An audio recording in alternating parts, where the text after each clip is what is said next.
하나님께서 우리에게 주시는 말씀은 마태복음 20장입니다. 마태복음 20장 29절부터 34절까지의 말씀을 한 절씩 교독하신 후에 마지막에 저와 함께 읽겠습니다.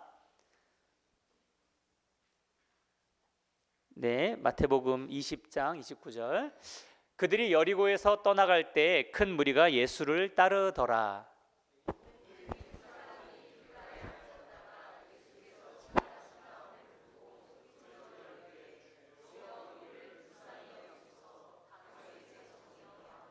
무리가 꾸짖어 잠잠하라 하되 더욱 소리질러 이르되 주여 우리를 불쌍히 여기소서 다윗의 자손이여 하는지라. 예, 그 다음 거 넘겨주시겠어요? 없어요? 예, 제가 읽겠습니다. 예수께서 머물러 서서 그들을 불러 이르시되 너희에게 무엇을 하여 주기를 원하느냐? 이르되 주여 우리의 눈뜨기를 원하나이다. 예수께서 불쌍히 여기사 그들의 눈을 만지시니 곧 보게 되어 그들이 예수를 따르니라. 아멘. 우리의 인생은 여러분 때로 길 위를 걷는 존재로 많이 표현되지요. 책 이름도 길은 여기에라든가 또 다른 많은 이런저런 대중음악들 속에서도 G.O.D도 길이라는 노래를 부르고 정말 시와 같은 여러 다양한 예술과 문화 속에서 우리 인간의 삶은 길 위를 걷는 존재로 표현이 됩니다. 그런데 이 길을 우리가 날마다 확신에 차서 걸어가면 좋겠지만 어떤 날은 안개가 가득해서 앞이 안 보여서 제대로 나아가기조차 힘들 때도 있겠지요. 저도 운전을 하다 보면 특히 저 강원도로 갈 때면요 터널 하나 차이인데 터널을 지나는 순간 길이 안 보일 정도로 안개가 꽉 차서 가시거리가 50m도 안 될 경우가 있어요. 그럼 그때는 깜빡깜빡 비상등을 켜고 조심스럽게 주행해야 될 때가 있습니다. 우리의 인생의 길이 그럴 때가 있는 것이지요. 내 앞에 안개와 같은 무언가가 있어서 앞을 향해 가야 되는데 그러질 못하고 주저할 때도 있겠지요. 또 어떤 날은 내가 걷고 있는 이 길이 맞는지 이게 확실하지가 않아서 참 마음의 우울함 또는 그러한 가운데서 혼돈에 빠지기도 하고 헤맬 때도 있겠지요. 여러분, 오늘 본문은 길을 찾던 한 사람을 보여주고 있습니다. 그런데 안타깝게도 그는 길을 제대로 걷지조차 못했던 가련한 사람이었지요. 길가를 떠돌며 살던 시각장애인이자 거린이었던 바디메오. 오늘 본문에서 그의 이름은 사실 나오지 않아요. 그런데 한 길가에 앉아 있다가 여리고라는 성에 길가에 앉아 있다가 예수가 지나가시자 그에게 부르짖었고 그가 부르셔서 나아가 그 시각이 회복되었더라라는 이 기적을 써내려간 이야기. 이 이야기는 세 개의 복음서에 공통적으로 있습니다. 마태, 마가, 누가복음이에요. 오늘 우리가 읽었던 마태복음에는 그냥 그들이라고 표현되어 있지만 마가복음에는 정확하게 이름이 기명이 되어 있어요. 그냥 기명이 되어 있는 게 아니라 디메오의 아들인 바디메오라는 자가 있었더라 라고 나와 있어요. 누가복음에도 이 거린에 대한 이야기가 있지요. 어쨌든 중요한 것은 그는 가난한 거린이었습니다. 그런데 그냥 가난한 것이 아니라 두 눈의 시각을 상실했던 당시의 사회에서 가장 연약한 한 사람으로서 그는 길가에 앉아서 길을 걷는 사람들을 그냥 동경만 한 채 그렇게 있었던 사람이었죠. 그런데 그가 예수님을 만나 길 위를 당당하게 걷게 되었다라고 오늘 성경에는 나와 있는 것입니다. 여러분, 제가 요즘에 밤마다 GPT랑 대화하는 게 좀 하나의 재미가 됐어요. 요즘 이런저런 이야기를 하는데 놀랍게도 이 GPT가 이 얘기를 했습니다. 현대인을 꼽는다면 이 단어일 거야 라고 얘기했던 게 바로 불확실성이었어요. 저도 공감을 했습니다. 오늘날 과학과 의학을 비롯한 모든 분야가 그 어느 시대보다 발전을 이루었지요. 그런데 당장 내일을 예측할 수 없어서 불안해하는 것은 참 아이러니한 오늘날 인간의 자화상이 아니겠습니까? 여러분, 21세기에 전쟁이 일어날 것이라고 누가 생각이나 했겠어요. 어렸을 때 1900년대 후반에 이라크와 미국의 전쟁이라고는 했지만 저는 그냥 어렸을 때이기 때문에 흘려들었지요. 그런데 21세기 모든 나라가 대부분의 나라가 이제는 먹고 살만한 이러한 부족함이 없는 이 시대 속에서 이 러시아의 우크라이나에 대한 침공은 그 모든 우려가 현실이 되었고 말 그대로 전 세계를 불확실성으로 내몰았습니다. 특히 최근 미국으로부터 시작된 이 관세에 대한 이 분쟁은 말 그대로 폭탄이 되어서 급격한 전 세계적인 물가 상승으로 온 나라를 빠뜨리고 있지요. 이로 인해서 어느 것 하나 예측할 수 없어서 혼돈에 빠진 우리들, 이것은 오늘 우리에게도 다가온 실제적인 문제들이지요. 앞을 보지 못해서 주저앉아 있었던 당시의 바디메오나 오늘날 어디로 갈지 알지를 못해 매우 혼돈스러워하고 지금 대한민국의 5천만 명 중에 1,000만 명이 우울증을 앓고 있는 이러한 참 어려운 시기 속에서 바디메오와 예수님의 만남은 오늘날 우리에게 무엇을 의미할 수 있을까요? 나의 한계만을 바라보고 일어나 걷기를 포기한 채 그냥 길가에 주저앉아 있을 것입니까? 아니면 나의 한계를 뛰어넘어서 나에게는 없지만 가능성을 무한히 갖고 계신 그 예수님을 만났던 바디메오와 같이 우리도 일어나 나가야 될까요? 첫 번째입니다. 우리 주복을 함께 안 해볼까요? 1번 함께 읽어보겠습니다. 시작. 길가에 앉아있던 바디메오. 여러분, 디메오의 아들인 맹인거지 바디메오가 길가에 앉아 있었더라 라고 마가복음 10장 46절에서는 진술을 하고 있어요. 바디메오, 그는 길에서 구걸하며 먹고 살았던 시각장애인이었습니다. 가난 그 자체도 참 버거운 것인데 시각장애가 있다는 것은 고대 사회에서나 오늘날이나 참 인간다운 삶을 포기할 수밖에 없는 핸디캡 아니겠습니까? 저는 요즘에 한 달에 한 번 꼭 나가고 있는 곳이 있어요. 서울역입니다. 작년 중반부터 표인보 목사님하고 물론 수년 전부터 이런저런 단체와의 협력을 통해 저는 이제 서울역이나 쪽방촌을 매년 몇 번 이상을 가고 있긴 하지만 작년 이후로 매월 찾아가는 것을 포기하지 않으려고 해요. 임봉 목사님하고 함께하고 있는데 그 자리에는 시각장애가 있는 노숙인 분이 계세요. 나이가 한 60에서 70 사이 정도 될 것 같습니다. 근데 노숙인 분들의 특징을 생각해 보면 오랜 시간 술에 쩔어서 자기 자신을 가꾸질 못하기 때문에 이 치아가 또 대부분 없으세요. 관리를 못 받으시니까. 그러니까 다른 사람보다 좀 노화가 급격하게 찾아오는 편을 감안해 보면 어쨌든 그래도 60에서 70대 사이에 있는 한 할아버님이 계세요. 두 눈이 시각이 상실된 분입니다. 마음이 얼마나 아파요. 거기 벌써 제가 한 기사에서 그분에 대한 기사를 본 적도 있거든요. 근데 20대 중후반에 지방에서 상경을 해서 서울역에 나앉은 지 벌써 수십 년을 계신 분이에요. 서울역을 빠삭하게 알아야 되는데 지금도 화장실 찾아가는 거를 쉬워하지 않으시는 분입니다. 그분을 보면 마음이 참 아프죠. 저나 임봉 목사님이나 유정아 사모님 다 나눠주고 꼭 마지막에 한 봉지를 남겨놔요. 그분께 따로 찾아가서 전달해드리고 오지요. 여러분, 이 바디메오도 자신의 한계를 처절하게 느끼고 직시하며 살아가고 있었을 것입니다. 그런데 그에게 한 가지 소식이 들려왔습니다.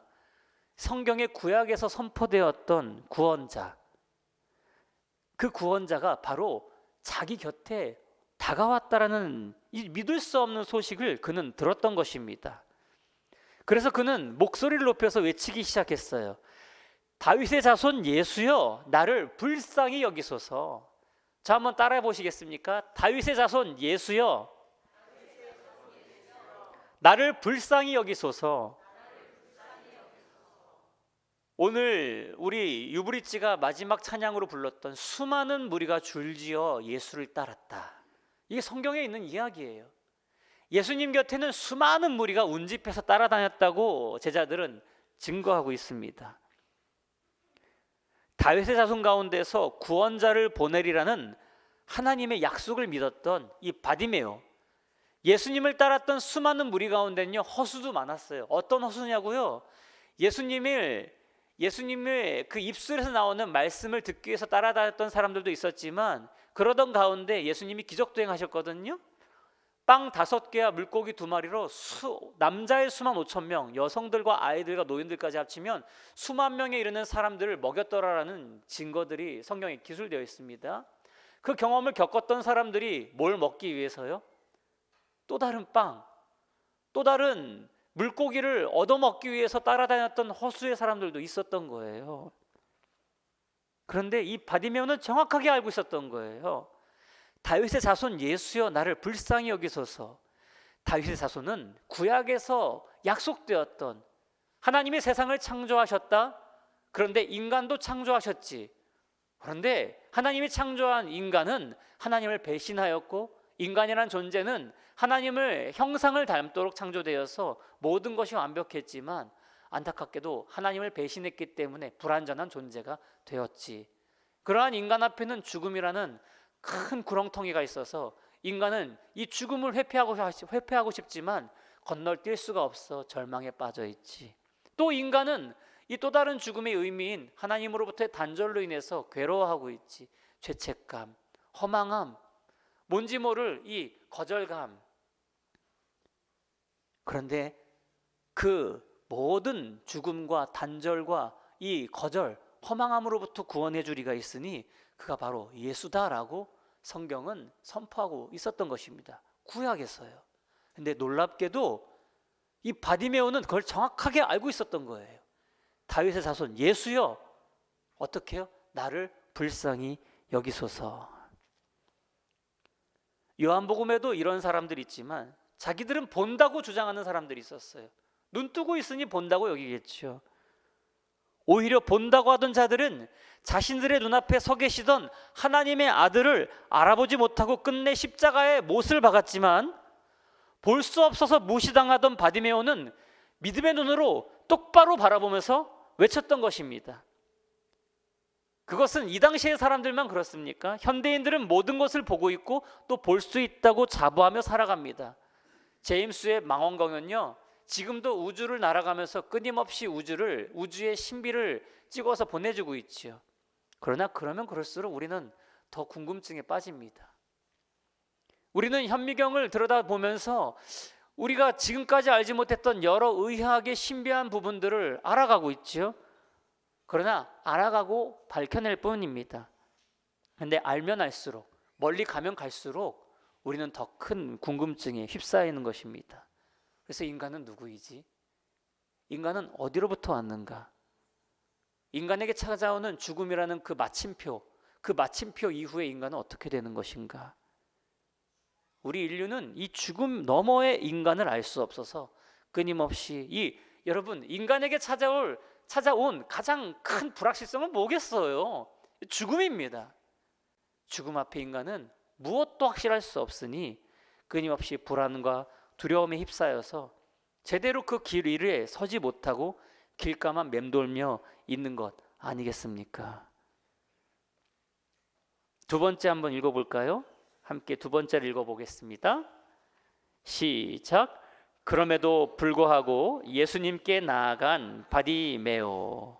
여러분, 많은 사람이 큰 소리로 다윗의 자손 예수여 나를 불쌍히 여기소서 라고 외치자 그 많은 사람들이, 허다한 사람들이 바디메오를 향해서 꾸짖기 시작했어요.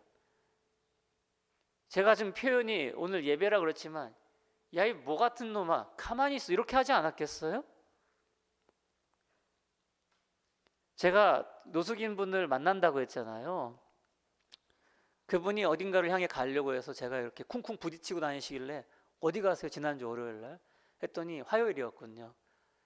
저 롯데 거기 서울역 파출소가 있는데 거기서부터 한 200m 떨어진 곳에 롯데 아울렛이 있거든요. 그 앞에 가야겠다는 거예요. 그럼 저를 잡으세요. 제가 가겠습니다 하고 가는데 숨을 못 쉬겠더라고요. 바로 옆에 계시는데 그 노숙분들의 특유의 톡 쏘는 냄새가 있어요. 그래서 숨을 한번 길게, 저는 복식 호흡을 할 줄 아니까 길게 들이마시고 오래 내뱉듯이 갔는데 거기 왜 가세요? 그랬더니 서울역 그 롯데 아울렛 앞에는 흡연 구역이 있는데 거기서 담배를 태워야겠다는 거예요. 같이 가시죠.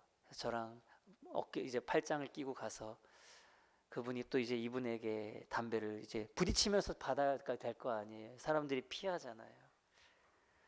그래서 제가 정중하게 저는 담배를 태우진 않지만 한 개 피만 주시겠습니까? 했더니 뭐 이런 사람이 있어 라는 눈빛으로 저를 보시다가 한 청년하고 저하고 눈이 마주쳤어요. 전 담배가 없지만 저분을 위해서 한 개만 주시겠습니까? 해서 겸손히 받아가지고 그분께 전달해 드렸지요.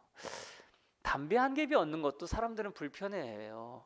근데 여러분, 지금 그렇지 않아도 예수님을 만나려면은 바빠 죽겠는데, 나도 번호표를 못 받아서 예수님께 기적을 체험해야 되는데, 나도 빵 얻어 먹어야 되는데, 나도 아픈 곳을 치유받아야 되는데 왜 너만 지금 나서냐는 거예요. 그러니까 조용히 하라는 거예요.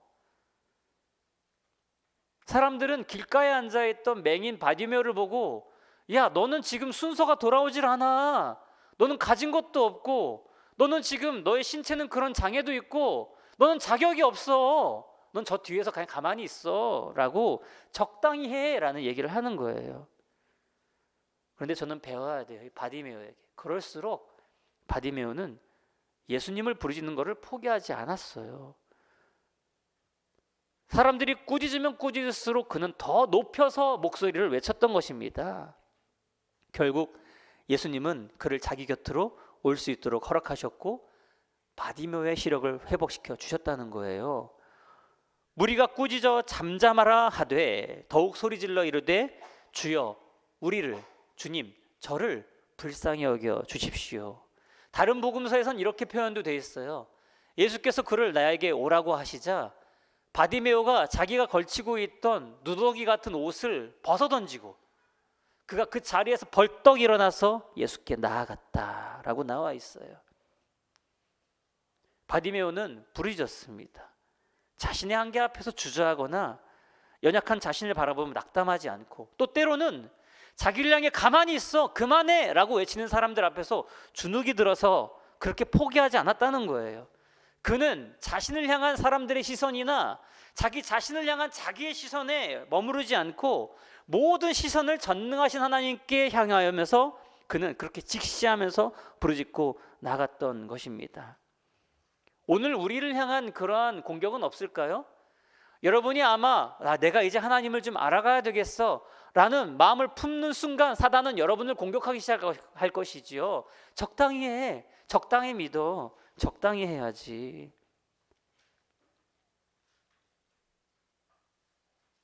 제가 이번에 일본에 갔잖아요. 2번의 공연을 했습니다. 2박 3일 동안.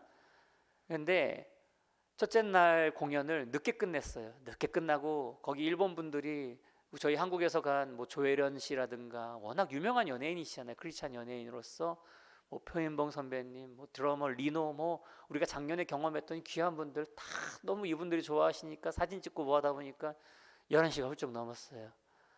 그래서 내가 가고 싶던 편의점은 꿈도 못 꾸겠네 하는데 이제 몇몇 형제들은 남아서 도와달라는 거예요. 또 다른 교회, 다음날 공연해야 될 교회에 또 이동을 해서 전날 세팅을 해야 된다는 거예요. 제가 못 모르고 그럼 제가 남아서 할게요 했는데 이 작업이 2시에 끝난 거예요. 드럼만 내리면 될 줄 알았더니 이 왼수 같은 드러머 리노가 다음날 하겠다고 세팅을 2시간을 하는 거예요. 2시간. 적당히 해. 마음속에서 적당히 좀 해. 내리고 그냥 잠깐 세팅하고 내일 하면 되지, 안 되면 그냥 하고 그런데 거기에 연세대학교에 제 지인이신 연세대학교 세브란스의 치의학과 교수님인 이재현 교수님이 저랑 같이 마지막까지 버티고 있다가 이제 1시 정도 우리 먼저 가자 해서 가는데 그분이 그 얘기하는 거예요. 예술가들의 이 열정은 이거 이기질 못해. 부끄러워지기 시작했어요. 나도 가수 생활 15년인데 난 적당히 하라고 그랬는데 그 순간 그 다음날 리노가 연주를 하는데요.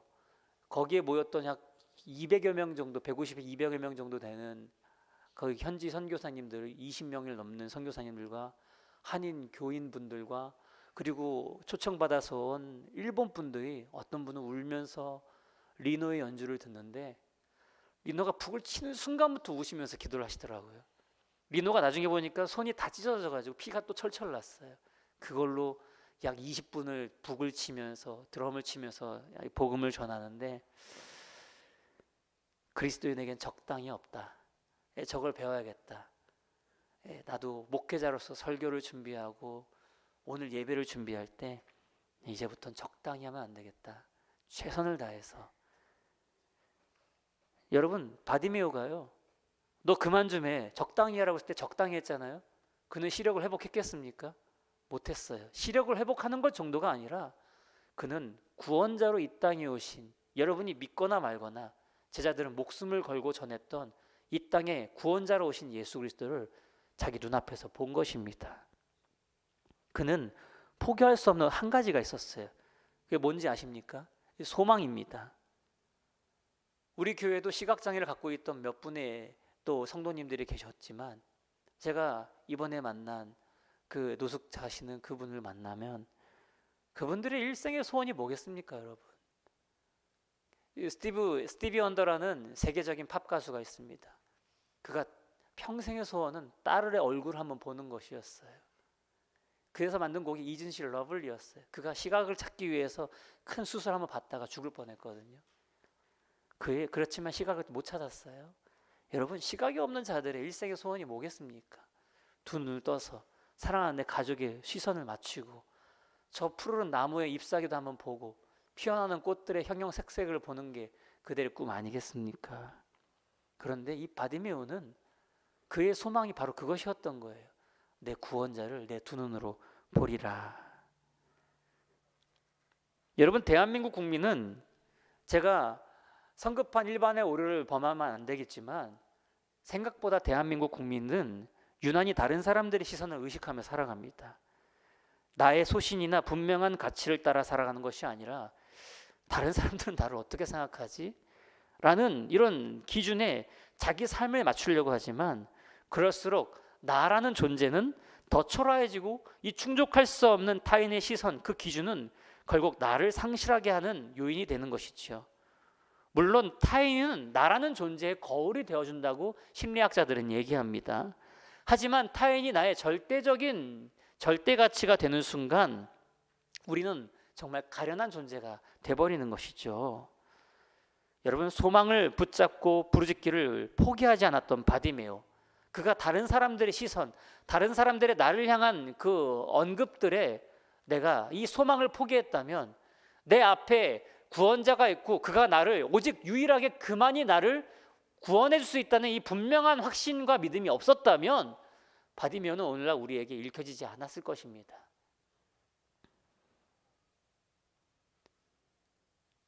그리고 예수님은 그의 간절함을 보시고 그를 내게로 오라고 요청하셨지요. 그를 내게로 오게 하라. 바디메오는 예수님의 부름을 따라 이제 주저하지 않고 자리에서 일어나 볼 수 없어 불편은 했겠지만 정말 여기 쿵 저리 쿵 그는 그렇게 불편하게 불안하게 예수님께 나아갔지만 누구보다도 확신에 찬 걸음으로 나아갔을 것입니다. 무엇을 해주기 원하니?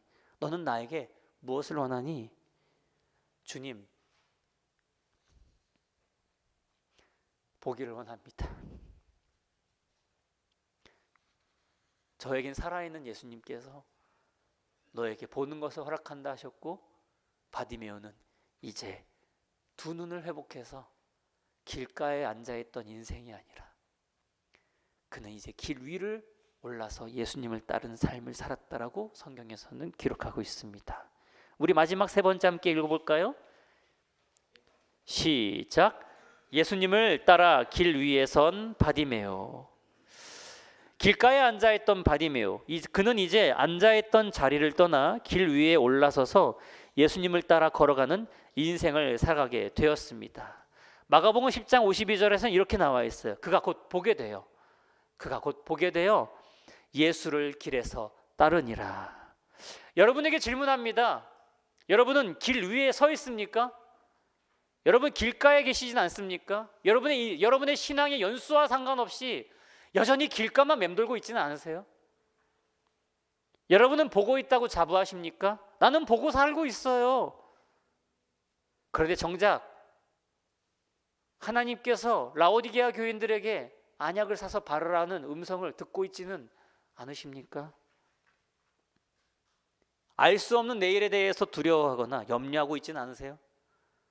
자신의 한계와 연약함에 휩싸여 어쩔 줄 몰라 하고 그렇게 주저앉아 있지는 않습니까? 이 시간 솔직해지길 바랍니다. 인정하지요. 우리에게는 뭐가 없다는 것을요? 가능성이라는 것이 없다는 사실을. 구약에서 약속된 구원자이신 예수 그리스도가 바로 여러분 앞에 와 계십니다.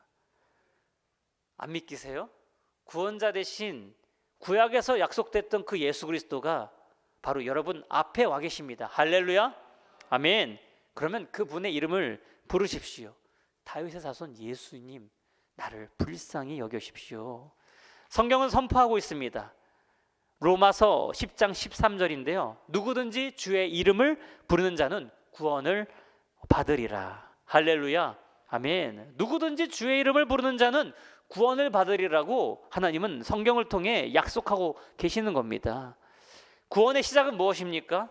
우리의 연약함을 인정하고 주님의 이름을 부르짖는 데 있는 것입니다. 어린아기가 지금 먹어야 되는데, 어린아기가 마셔야 되는데, 엄마의 젖을 물고 빨아야 되는데 울지 않으면 얘는 죽는 거예요. 우리는 울음을 터뜨리고 하나님, 제가 여기 있습니다. 나를 불쌍히 여겨 주십시오. 나를 살려 주십시오. 그런데 우리가 그렇게 부르짖으면 부르짖을수록 세상은 우리를 가만히 내버려두지 않아요. 사탄은 우리가 주님께 가까이 나아가려면 할수록 방해하려고 할 것입니다. 그럴수록 우리는 우리의 시선을 주변에 두는 것이 아닌 오직 주님께 두어야 하는 것이지요. 저라고 일어나서 찬양하는 게 쉬운 일은 아니에요. 창피할 때 굉장히 많아요. 나를 사람들이 뭐라 하면 어떻게 하지? 20대 때부터 얘기를 들었어요. 너만 예수 믿냐? 청년부에서 이런 얘기 허다하게 들었어요. 그럼 저는 뭐라는지 아세요? 나만 예수 믿는다. 왜? 나는 예수님이 내 앞에 계시니까 난 일어나. 뭐라 하지 마.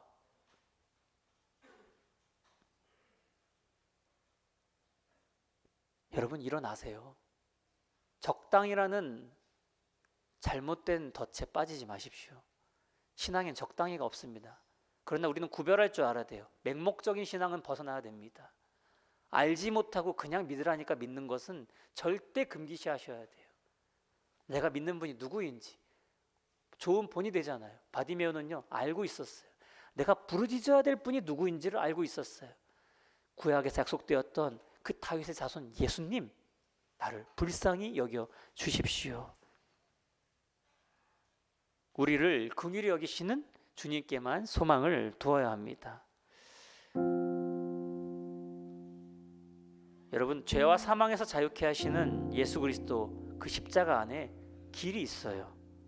그리고 그 길 위에 서서 걸어갈 때 세상은 줄 수 없는, 여러분, 선교사님 한마디가 저의 마음을 울렸습니다. 1억 5천이 넘는 일본인들, 그들은 매일 스미마센을 해요. 그들의 문화니까요. 그들은 여러분 전 세계적으로 유명해지지 못하니도 길 위에 있는 쓰레기를 줍는다는 거 왠지 아세요? 내가 이걸 하면은 뭔가 나에게 좋은 일이 일어나겠지. 나쁜 마음은 아니지만 그들은 그렇게 어떻게라든 삶의 의미를 찾는 것이거든요. 그런데 일본의 수많은 사람들이 그럼에도 불구하고 일본 국민보다 많은 신을 섬기고 있다고 하지만 그 모든 신은 허망한 그냥 하나의 일루션이기 때문에 그들은 더 우울해하고 더 많은 사람들의 삶을 포기하는 게 그들의 인생이기에 어떻게 하면 이들에게 의미를 전할 수 있을까? 그 선교사님이 눈물을 흘리면서 간증을 하고 있었습니다. 세상을 줄 수 없는 참 의미와 참된 기쁨과 만족은 우리가 그 길 위에 바디메오가 서서 걸어갔던 그 길에만 참 기쁨과 만족이 있습니다. 그 길은 하나님 아버지와의 회복의 길이요, 죽음을 넘어선 영원한 생명을 향한 길이고, 불확실성으로 가득한 세상 속에서 영원히 변치 않는 빛을 내는 진리로서 우리에게 길이 되어주는 것입니다. 오늘 주님의 부르심을 따라서 용기 내서 길가에서 벗어나 이제는 그 길 위를 걸어가는 저와 여러분, 우리 모든 유철치 성도 여러분이 되기를 주님의 이름으로 간절히 축원합니다.